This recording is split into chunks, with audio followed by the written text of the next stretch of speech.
레위기의 핵심 주제가 무엇이죠? 거룩이죠. 맞습니다. 레위기는 하나님의 거룩하심을 따라 우리가 거룩해야 된다라고 말씀하고 있습니다. 우리가 그래서 하나님 앞에서 거룩해질 수 있는 방법에 대해서 설명을 주고 있는데요. 바로 그 거룩한 방법, 거룩해질 수 있는 방법의 마지막이 바로 오늘 레위기 16장에 기록이 되어져 있습니다. 레위기 16장은 레위기 안에서도 가장 중심이 되는 말씀이고요. 모세 오경 중에서도 가장 핵심이 되는 말씀이라고 말씀드릴 수 있습니다. 우선 성막에 대해서 한번 생각해 보겠습니다. 성막은 어떤 곳입니까? 하나님이 임재하는 곳입니다. 하나님이 임재하고 있다고 하는 것은 무엇이죠? 그곳이 거룩한 곳이라는 것이죠. 하나님과 관계된 것은 거룩하기 때문에. 그래서 하나님의 거하시는 것이 거룩하기 때문에 부정한 사람들, 또 문제가 있는 사람들은 나올 수가 없습니다. 한 가지 예를 들면은 피부병이 걸린 사람이 제사를 드릴 수 있습니까? 제사를 드릴 수 없습니다. 먼저 제사장에게 그 병이 다 나은 것을 확인한 이후에야 그 제사를 드릴 수가 있습니다.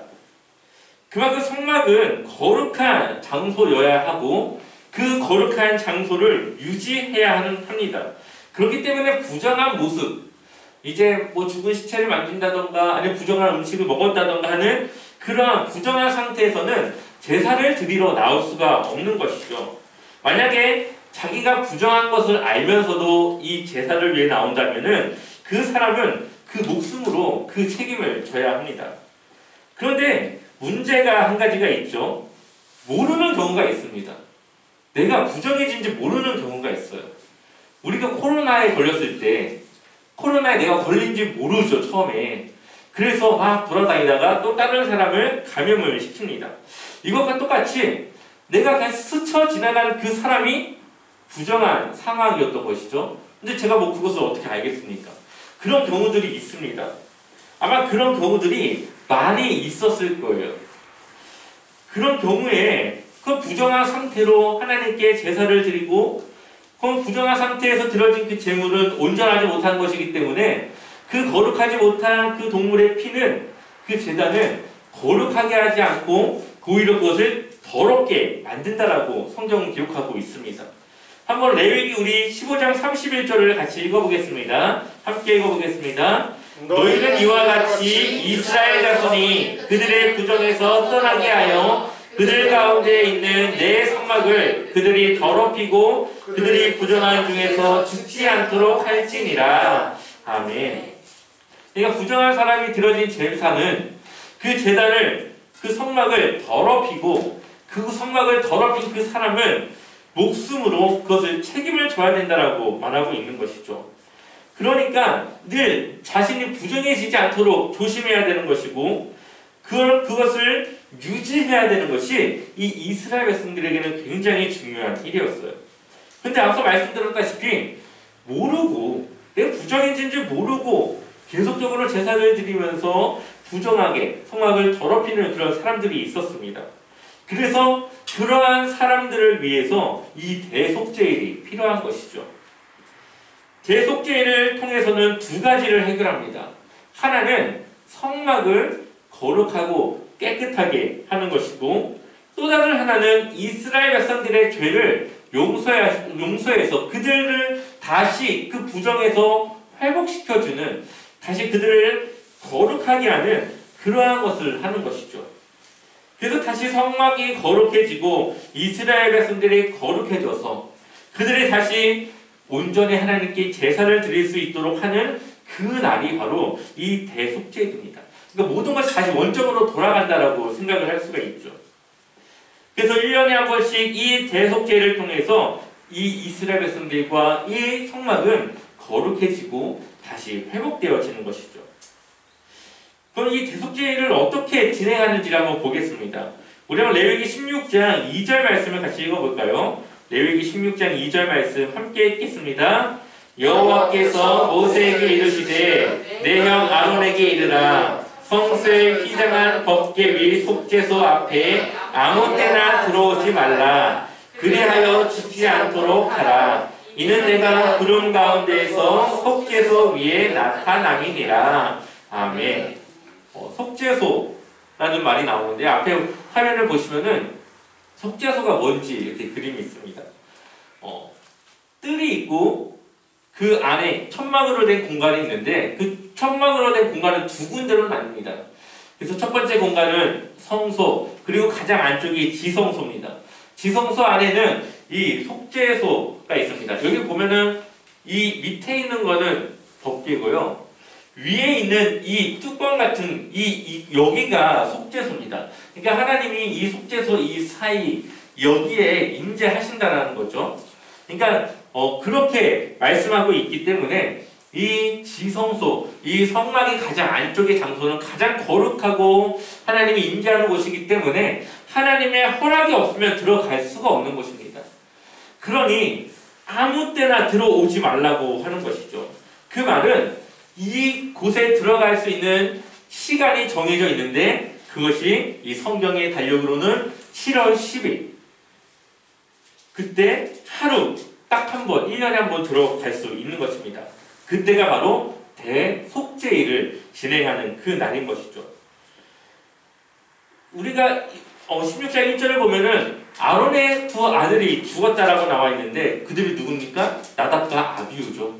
하나님의 말씀을 지키지 않아서 죽은 그들의 죽음을 보면서 아론에게도 그 죽음을 당하지 않도록 그 정해진 때에 들어와야만 한다라고 말씀하고 있습니다. 대속죄를 위해서 준비해야 될 것이 세 가지가 있습니다. 하나는 대제사장을 위한 제물을 준비해야 합니다. 이 제물은 숫송아지와 수장 이렇게 준비를 하고요. 송아지로는 속죄 제물, 죄를 용서하는, 그리고 숫양으로는 번제를 드립니다. 그리고 이 대제사장은 목욕을 하고 옷을 갈아입어야 됩니다. 한번 레위기 16장 4절을 읽어보겠습니다. 함께 읽어보겠습니다.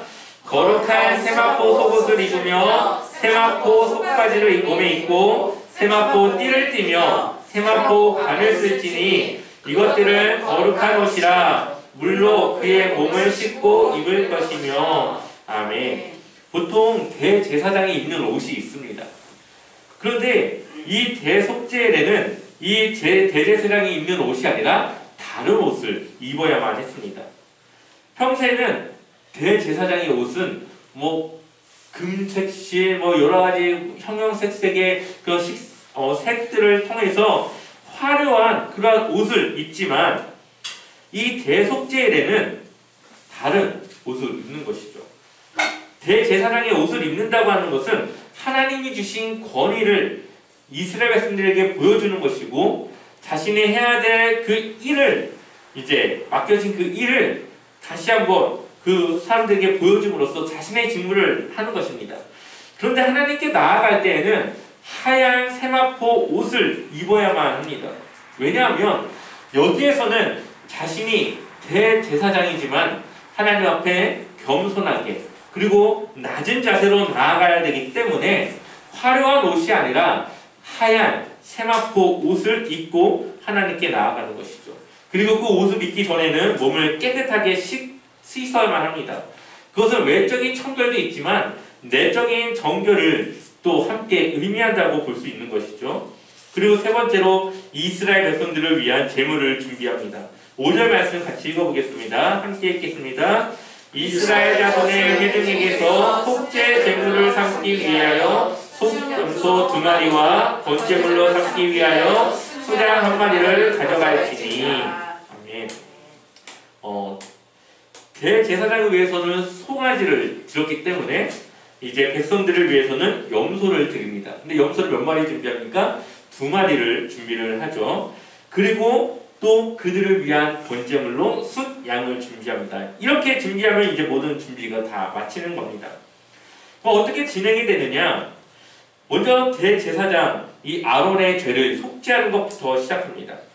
숫송아지를 통해 속죄 제물을 드리고 그래서 자신을 깨끗하게 해야 합니다. 왜냐? 이 지성소 안으로 들어가야 되기 때문에 먼저 자신을 깨끗하게 하는 것이죠.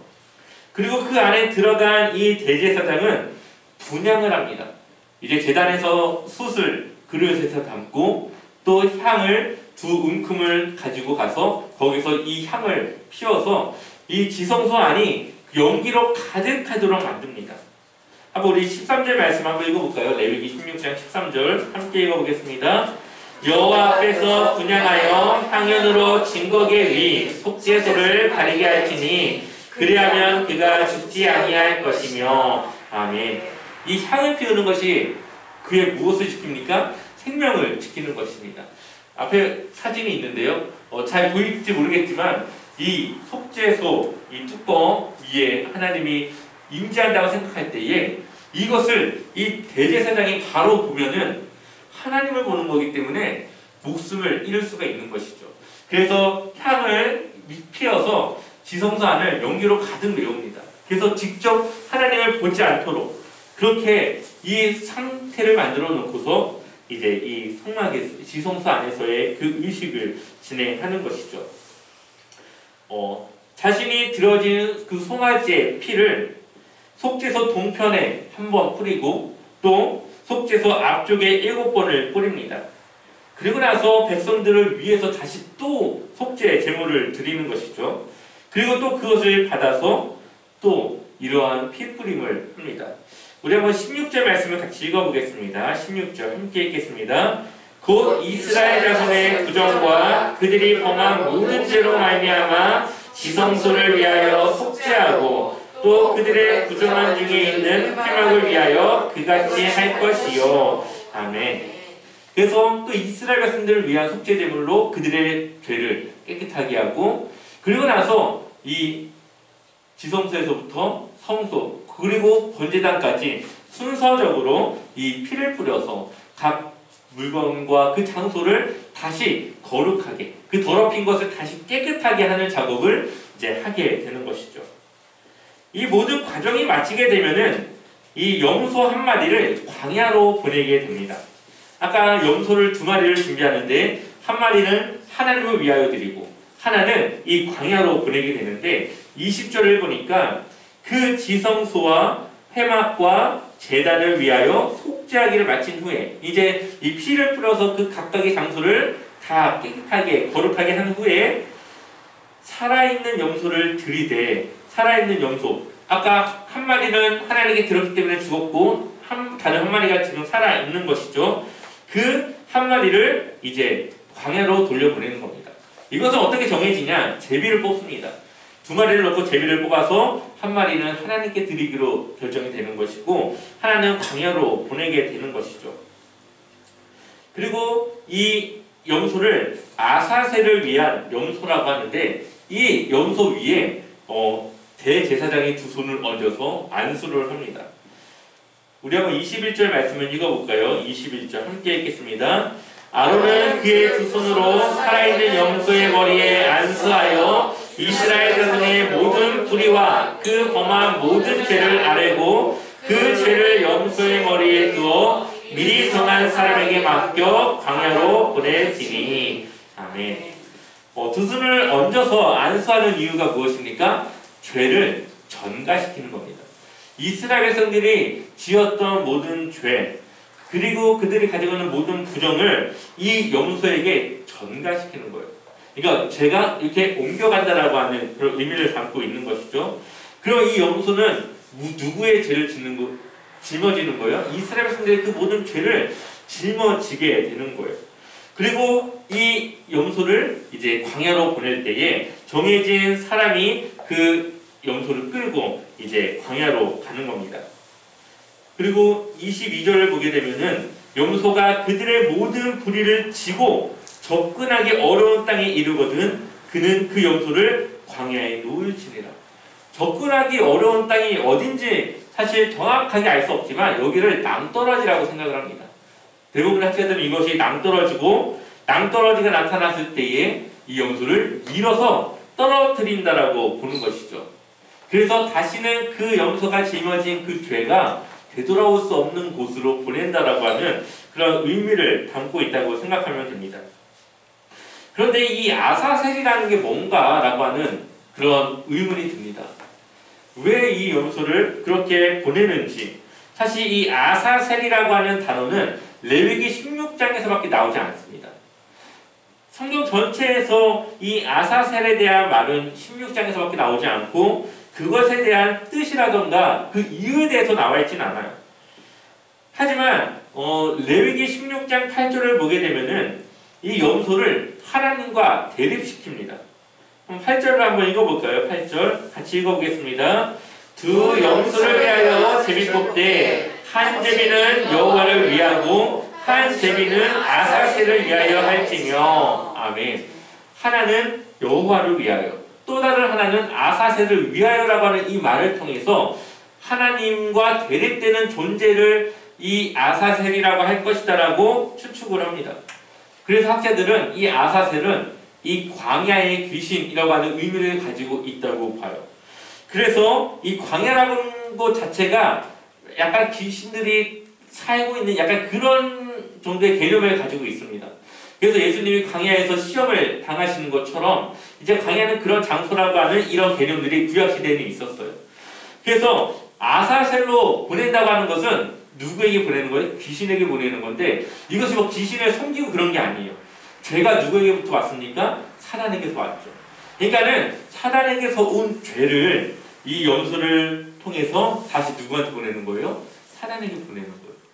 그래서 이 낭떠러지에서 이 염소를 떨어뜨렸을 때에 염소가 다시 못 돌아오겠죠.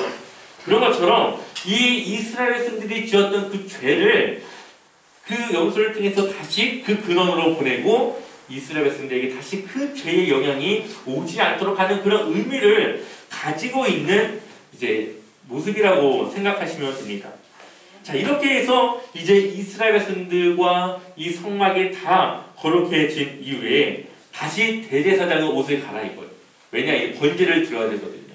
이제는 모든 것이 깨끗해졌기 때문에 이제 다시 대제사장의 옷을 입고 번제를 드리게 됩니다. 여기서 드려지는 이 번제는 헌신의 의미를 담고 있어요. 이제 하나님으로부터 모든 것이 깨끗해지고 죄사함을 받았기 때문에 이제는 하나님을 위해 살아갈 것을 이들이 헌신하는 그러한 의미를 가진 이 번제를 드리게 되는 것이죠. 여기까지가 이 대속죄일에 대한 모든 과정의 진행 절차입니다. 그러니 대속죄일은 얼마나 중요합니까? 이들이 알지 못하는 죄를 용서받을 수 있는 기회는 바로 이 대속죄밖에 없어요. 이 대속죄를 통해서 그들이 부지중에 지은 죄라던가 자신이 부정한지 모르고 살아가는 그들이 다시 깨끗해질 수 있는 겁니다. 그래서 하나님은 레위기 마지막 부분을 통해서 영원히 이 규례를 지키라고 되어져 있고 혹시 대제사장이 죽을 경우에는 그 아들이 대신해서 그것을 해야 된다. 그러니까 대속죄를 반드시 지켜야 된다라고 말씀하고 있는 것이죠. 굉장히 중요한 일임을 말하고 있습니다. 그런데 또 여기서 우리가 한번 생각해야 될 것은 근데 왜 우리는 안 지킬까요? 그것을. 하나님은 분명히 영원한 규례라고 하면서 그것을 지켜야 된다 말하셨는데 우리는 그러지 않습니다. 왜 그렇습니까? 아마 다 알고 있다시피 예수 그리스도께서 그 모든 것을 단번에 끝내셨기 때문이죠. 히브리서 9장 12절 한번 읽어볼까요? 히브리서 9장 12절 함께 읽겠습니다. 염소와 송아지의 피로 하지 아니하고 오직 자기의 피로 영원한 속죄를 이루사 단번에 성소에 들어가셨느니라. 아멘. 예수님께서는 동물의 피가 아니라 아까 염소를 드리고 송아지를 드렸던 그 동물의 피가 아니라 누구의 피로요? 자기 자신의 피로 영원한 속죄를 이루셨는데 단번에 성소에 들어가셨느니라. 아멘. 대속죄일은 예수 그리스도의 이 십자가의 사건을 미리 보여주는 사건이라고 볼 수 있습니다. 아직 예수님이 오지 않았던 그때에 예수님을 대신할 그 동물의 피로 비록 일시적인 거지만 그 동물의 피로 예수님의 사역을 대신했고 이제 예수님께서 오신 이후에 이 모든 사건이 한 번에 그냥 끝나는 것이죠. 왜 그렇습니까? 예수님의 피와 동물의 피가 같지 않습니다. 창조주 하나님의 피와 피조물 이 동물의 피가 같지 않습니다. 그러니 동물로서는 단 한 번 일시적인 것밖에 할 수 없지만 예수님의 피는 창조주 하나님의 그 자체이신 예수님을 통해서 영원한 속죄 그 한 번으로 모든 것이 끝나는 그 능력과 가치를 지니고 있는 피라는 것을 우리가 기억해야 되는 것이죠. 그래서 히브리서 10장 19절에 우리에게 이렇게 말합니다. 그러므로 형제들아 우리가 예수의 피를 힘입어 성소에 들어갈 담력을 얻었나니. 아멘. 성소에 들어갈 담력을 얻었대요. 우리가 여기서 말하는 성소는 지성소를 말합니다. 지성소는 대제사장이 1년에 몇 번 들어간다고요? 한 번. 그것을 지키지 않으면 그건 무조건 그의 생명으로 그것을 갚습니다. 근데 1년에 한 번 그에게 주어진 그 기회조차도 그 자신이 부정했거나 아니면은 그 부정한 상태에서 그 성막에 들어간다면 그는 그 목숨으로 그 값을 치러야만 했습니다. 그러니 대제사장은 1년에 한 번 이스라엘 백성들을 위해서 또 하나님의 그러한 명령을 따라서 그 지성소에 들어가야 되는데 그것이 그에게는 얼마나 힘든 일이었을까요? 자신이 죽을 수도 있다라는 생각을 가지고 그는 그 모든 의식을 정말 하나하나 꼼꼼하게 실수하지 않고 그것을 진행해야만 했습니다. 한 번의 잘못은 곧 목숨과 직결되기 때문에 이 대속죄일의 그런 모든 일들은 대제사장으로서는 아주 부담스럽고 어렵고 힘들고 두려운 일인 것이죠. 언제 자신이 어떻게 될지 모르는 그런 일입니다. 그런데 우리는 어떻다고요? 그 지성소에 들어갈 담력을 얻었다.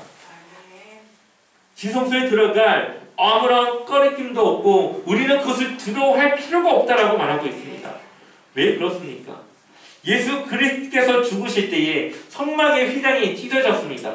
그것이 의미하는 것은 이제 제사장이 아니라 예수 그리스도의 피로 변화된 우리가 제사장으로서 누구나 그 지성소를 들어갈 수 있는 길이 열렸다라는 것을 말해요.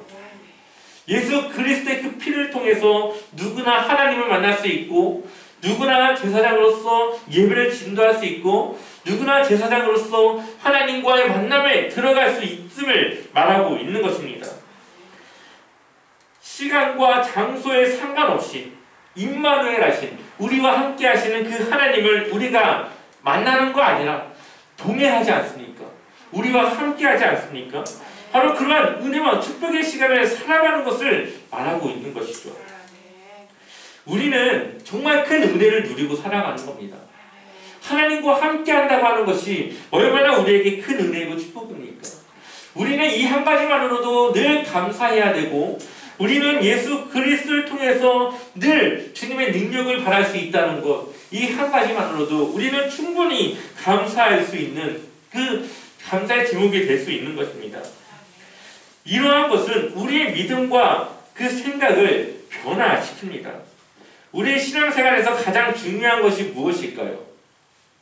예배 시간도 잘 지켜야 되고 우리가 헌금도 해야 되고 전도도 해야 되지만 가장 중요한 것은 하나님과의 관계를 유지하는 겁니다. 하나님과의 관계에서부터 우리의 거룩함이 나오는 것이고 하나님과의 그 관계에서부터 우리가 하나님의 그 일을 할 수 있기 때문이죠. 예수 그리스도께서 십자가를 지셨지만 우리가 그리스도 예수 안에 있을 때 우리가 죄사함을 받습니다. 예수님이 100번을 죽든 10번을 죽든 1000번을 죽든 예수님을 믿지 않고 예수님 안에서 살아가지 않는 사람들에게는 그 죄사함의 역사가 일어나지 않는 것이죠. 그러니 하나님과의 관계, 예수 그리스도와의 동행, 그것이 우리의 신앙 가운데 가장 중요한 것이고 가장 우리가 생각해야 될 것입니다.